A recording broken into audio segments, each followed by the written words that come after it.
I want to tell you a story about Wideline. At one point in her life, she had come to terms with the fact that she didn't know what she didn't know, and that she'd probably spend the rest of her life just fetching water.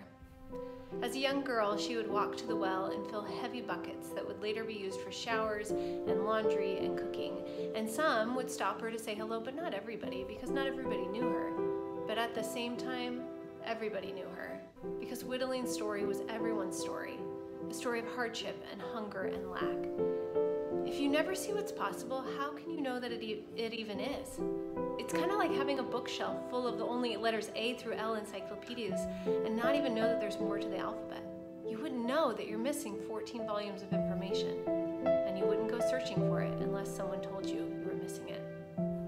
Thankfully, someone did show her what was possible. When she gained a sponsor 6 years ago, she gained a window into the world. Her story was intersected by somebody else's that was very different from her own. They communicated and wrote letters to one another and got to know each other's lives. And then all of a sudden, Wideline's story was worth hearing because it was now unique and special to somebody else. She gained a sense of pride in who she was. She was someone worth knowing. And on top of that, her sponsors provided her with an education which opened her mind and her eyes right in front of her. And she was learning about other cultures and other places in the world and other stories. And she was being introduced to others who looked like her but were educated and employed and successful.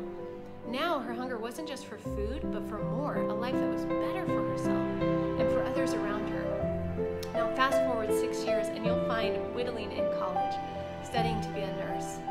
She still fetches water from time to time, but now it's her turn to stop and say hello to another little girl who was once just like her.